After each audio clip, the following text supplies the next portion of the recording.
Trust me when I say this is not going to be your average E36 build. A few moments later.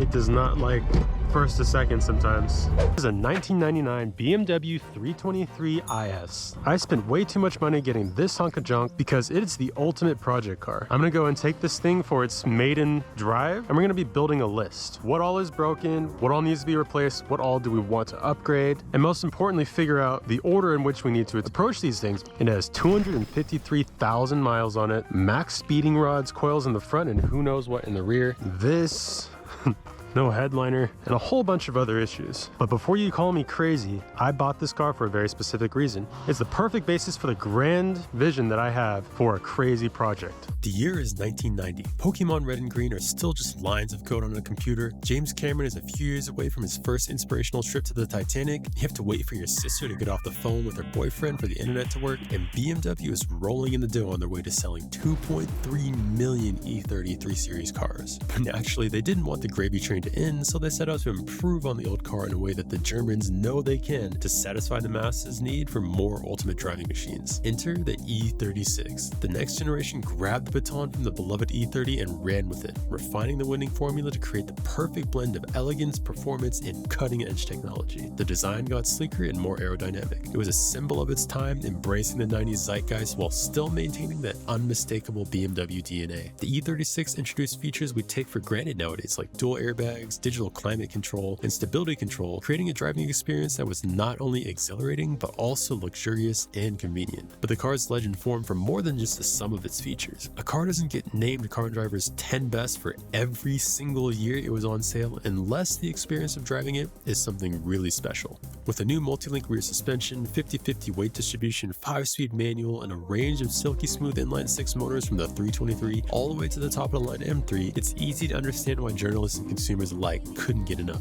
Oh, and they've been proven reliable enough to routinely break 250,000 miles if you maintain them. While later generations brought their own advancements, the E36 remains iconic even to this day. It holds a special place in the hearts of enthusiasts who appreciate its analog, unadulterated driving experience, which is destined to remain unmatched by its successors. But 30 years later, why are these selling for $20,000 all day in okay condition? It's because the E36 has become a staple in the motorsport and enthusiast communities, with a reputation for being an excellent track, drift, and all-around enthusiast car. There's an abundance of parts, knowledge, and passion for this platform that makes the E36 the perfect project car. We can take it in any direction we want, whether it's transforming it into a track beast, a drift machine, or a showstopper that turns heads wherever it goes. The possibilities are endless, and that's what makes this E36 so exciting. So most of this stuff was planning on getting replaced anyways, so as long as the chassis itself is good, then we're in a good spot. So my daily driver is a 2005 Nissan 350Z that I absolutely love. In all honesty, a much better car than this at the moment. We'll do a video later where I actually compare my 350 and how it drives to this thing. Right now, we're just getting a baseline so that we know that we've officially documented what this thing is like to drive, so that we have something to compare to when we go and start upgrading things like the shifter, or adding power to the motor, or getting rid of this crappy suspension. So let's hop in, start her up, see how she does. Oh, yeah.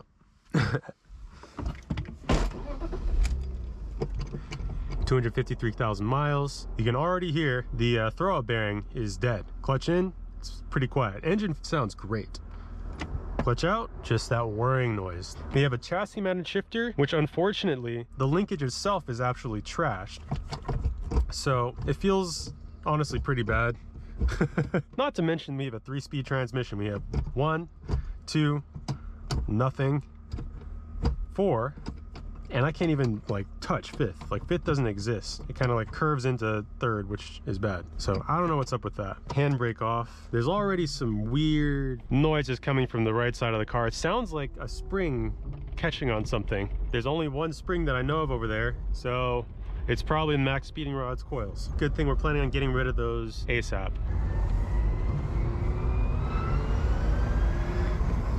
First to second is actually pretty good. Yeah, let's give it the beans in second gear going up this hill.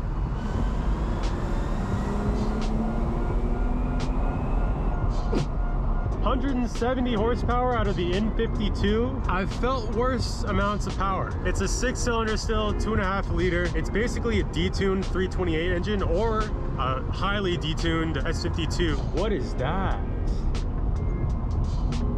Huh. Nice. I respect that. I should have yelled congratulations. You got a guy on a scooter up here? Is he a scout maybe? The car drives pretty decently, I'd say, for having 253,000 miles. The motor itself only has 72,000 miles. That is one of the major reasons why I bought this car in the first place.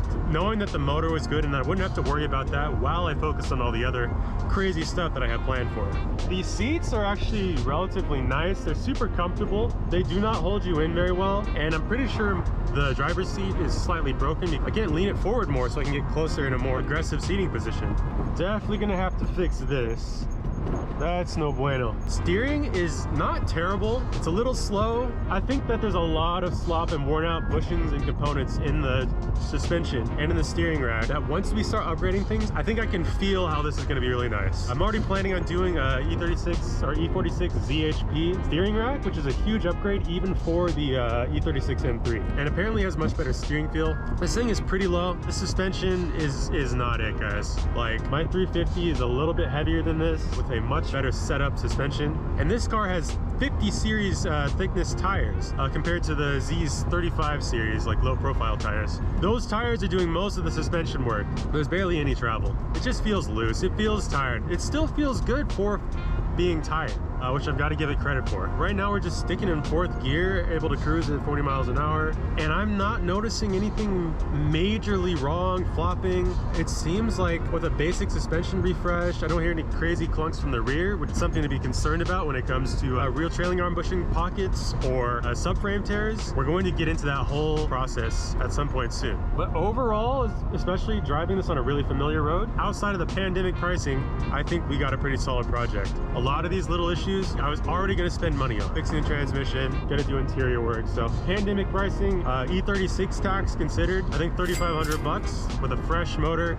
It came with a second transmission. Just, you know, saved me a little bit of money and gave me a perfect project to create content on, to learn stuff on, and to grow on, and to work with you guys to just come up with something and build something absolutely crazy, absolutely awesome. And I'm actually having a decent amount of fun just cruising it, you know, 35, taking these turns. So I'll give credit where credit's due. The max speeding rod suspension is not like, I don't feel like I'm gonna die on it, if that makes sense. I just know that it can be that much better. Maybe they know who their target market is. Someone who just wants to slam their car and they just want it to work, you know? Granted, there's 1.5 studs that have fallen out of the, the brakes on this car are terrible. I'm not sure if that's a pad situation or what, but yeah.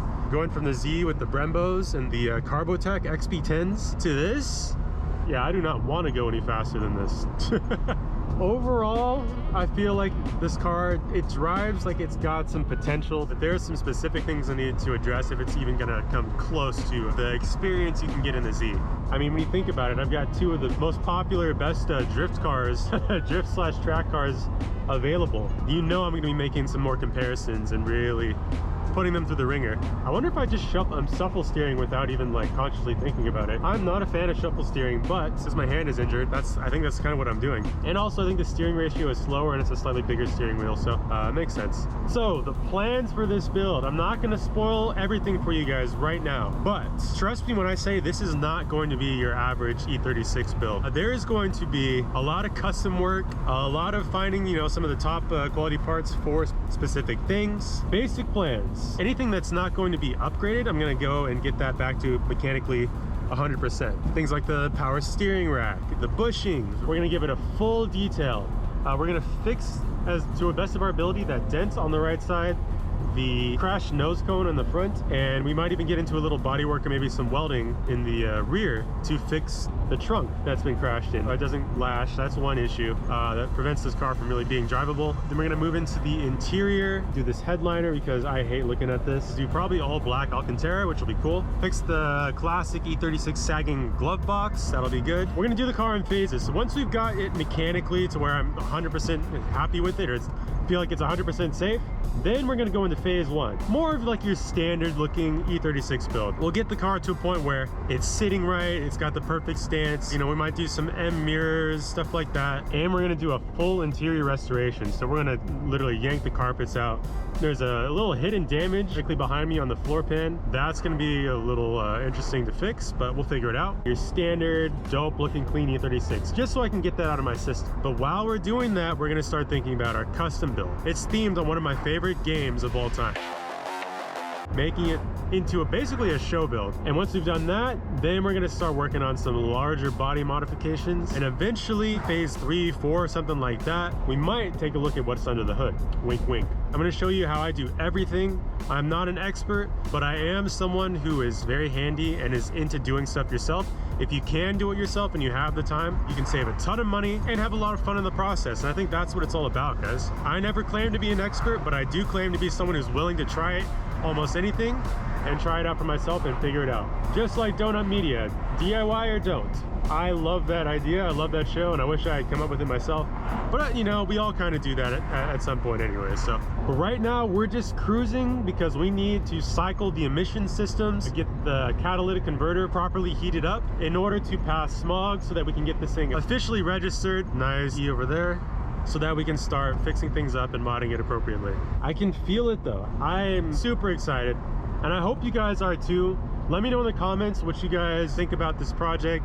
Did I get ripped off at 3,500 bucks? Keeping in mind the current, you know, economic climate, or do you guys think I made out decently? Let me know what you guys want to see. Let me know if there's anything I should be looking out for, and don't forget to like and subscribe for a ton more videos on this thing, on my 350Z, and just on cars in general. And like always, guys, we're onwards and upwards. So I'm gonna go grab some food, and I will catch you guys in the next one. I'm really feeling when you need me now. Can you tell me what you meaning? Just trying to get between it. I'm asking if you're trying to chill later. Do you want to